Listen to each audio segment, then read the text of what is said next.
My guests today are filmmaker Cary Fukunaga and Abraham Attah. Cary Fukunaga's new film is called Beasts of No Nation and is based on UZODINO novel by the same name. Abraham Attah plays a young boy in this film that is set in an unnamed West African country. This is a story of a young boy's journey from innocence to one of brutality and civil war. Agu becomes part of a small army of child soldiers headed by a charismatic and brutal commandant.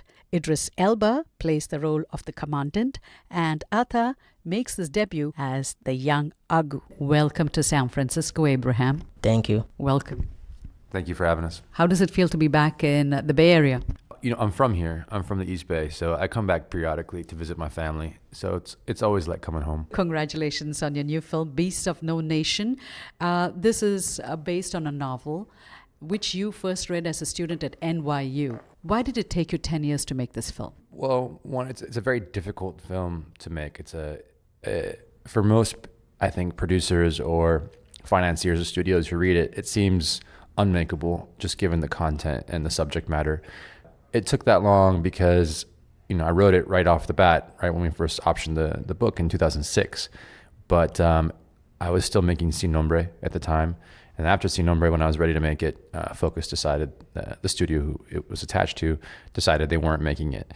And so the producer, Amy Kaufman, and I had to pull it out and find new financing. And that took a couple years. There's a line in the film, it's God testing us, we have to be strong. How did God test you when you were making this film? I've read everything about you falling sick, Idris Elba falling off a cliff almost, and, you know, your camera person not showing up. Ghana lost the football game, so they didn't show up, the workers. So how did God test you in making this film? I don't know if it was God, fate, or whatever, the luck, but or the gods. It was just every day was a trial, and it was sort of up to us to figure it out how to make it through the day or to not make it through the day. I would say most days were somehow some version incomplete. And how did you find Abraham? We found Abraham in Accra when we were scouting for actors to take part in the film. Abraham, do you want to tell the story? Yeah. It was on Friday and I was in school with my friends playing soccer on our school field. And a white man was in our school watching us playing football. So he came to us and told us to come for audition. So we thought it was a football team. So after the audition, before he told us that it was a movie, and I heard that the main character was called Agu, so I decided to work very hard to get a role Agu. So you were playing soccer. So did you watch that game where Ghana lost against USA? Yeah, it was midnight and I have to go on set in the morning, so I didn't watch all the game. When I watched, the score was 1-1, and the next day before I watched the highlight, it was 2-1 against Ghana. Did you also not want to go for the shooting? No. How did you deal with that, Cary, the fact that folks didn't show up after Ghana lost the soccer match? People eventually did show up. They just weren't there in the morning to feed us or to get us to set. So it was, and there was actually a lot of Ghanaians that did show up to set. It was just a pretty large no-show list. It was okay though. We kind of expected something to happen. We were just glad it was peaceful, indignation. Abraham, I understand that you want to be a rapper. Yeah. So who are your favorite rappers? Did you rap with Idris? No. He's a DJ, you know that? Yeah, I know that he was a DJ, but I remember on set, he told me to rap, but I forgot. I didn't know that if I rap or not. It's a long time, so I forgot. Did he DJ for you? No. Did he DJ at all, Idris? There was no time for playing and DJing. I've seen him DJ at various, events over the years, industry events and whatnot, where he travels with his USB stick full of files.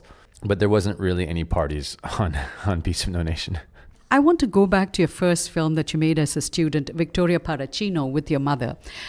And it seems like, we look for patterns. We love to look for patterns. And if we look at your films, there are always children. It's always about some story where migrants or immigrants are involved. And there's a lot of sadness in it. What draws you to these kind of stories? I studied political science and history as an undergraduate. And I felt pretty strongly, even as an undergraduate, that if I wanted to make movies, I wanted to base them on something that happened oftentimes in history or a sort of current event. Not because I'm interested in turning news into drama, but because that's just what interests me. The the things that are happening around our world are things that need to be recorded in different ways than just journalism. And I think narrative and fictional narrative is a really effective way to sort of emotionally connect with your audiences. So your mother said in one of the early interviews with your film that you are interested in social justice issues. God, I don't know where that came from. I probably am. The how do I describe this? The way that our world works, the way, whether it's the inequalities from race to race, whether it be political voice or even economic standards, the way the world divides its wealth, those things which ultimately result in conflict, I believe, are things that definitely interest me. And they interest me because, not only because I want to document sort of like how our world functions, but I'm interested in how we're going to survive as a human race and move forward as a human race to the next stage of sort of development. And I, although technology is advancing very quickly, I still don't think we've figured out how to get along yet. And we need to keep shining a light on that, because we won't get off this planet. We won't, ever achieve what we envision on these sci-fi movies, for example, unless we figure out how to live more equally, I guess. Why did you want to make this movie? That's a hard question. I mean, what's your inspiration? Why you make a movie? Those are like intellectual conceits, really.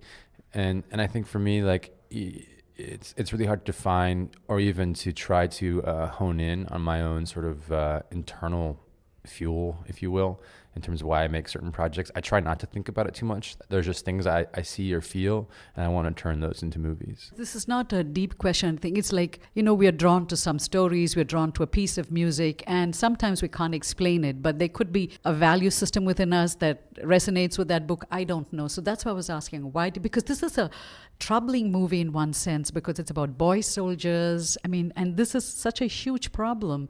And you shine a light. There are other films that have shone a light on this. But you shine a light through Agu, played by Abraham here.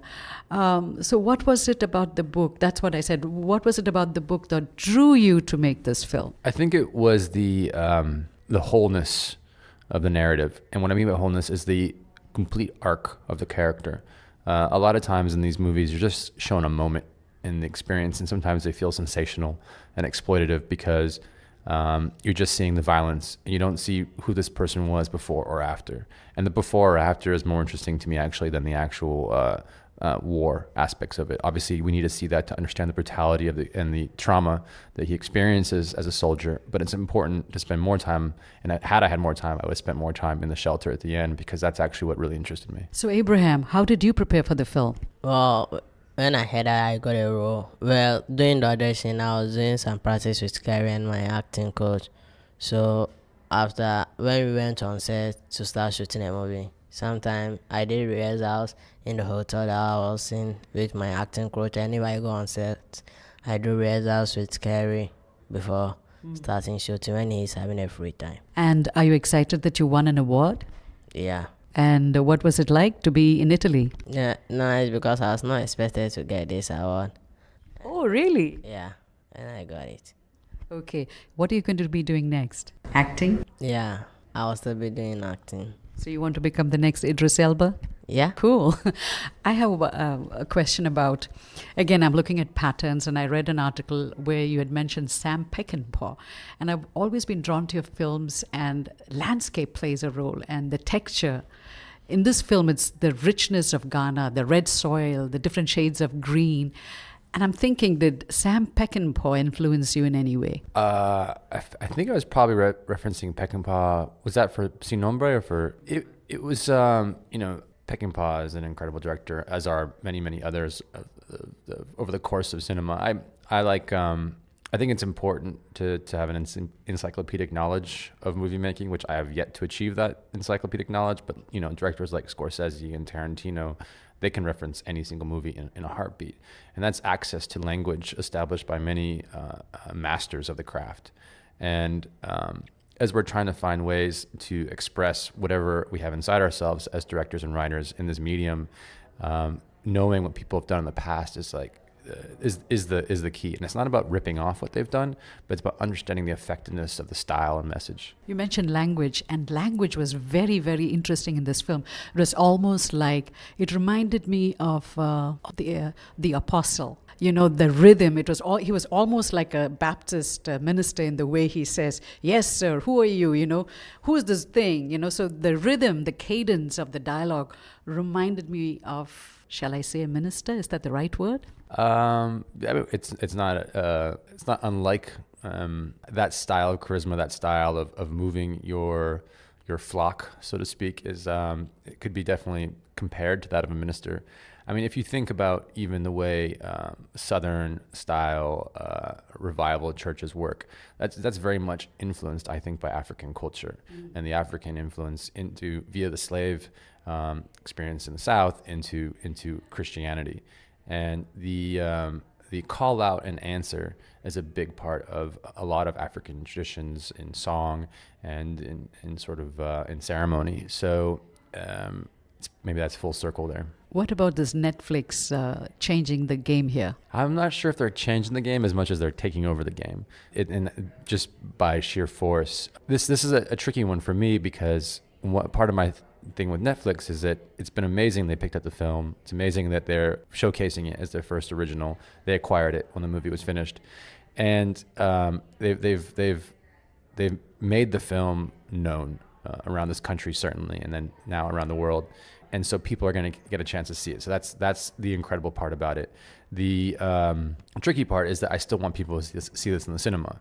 And it's important, and I'm glad that a lot of journalists keep saying see it on the big screen, but it's important that people know that they can see it in the cinema and that it's there at the exact same day it's on Netflix. And that I'm hoping that more people choose to see it that way than necessarily on Netflix, because that little moment in time when it is in the cinema will be the only time you can see it in the way that I had made it to be experienced. Cary, congrats on the film. Thank you very much. And congratulations, Abraham, on the film. Thank you. You can listen to this and other interviews on our website, kamlashow.com, KAMLASHOW.com. You can watch our TV interviews on our YouTube channel. I'm on Twitter. My handle is @Kamla. And if you have any questions, suggestions, or feedback, please feel free to send them to us. And as always, thank you for tuning in.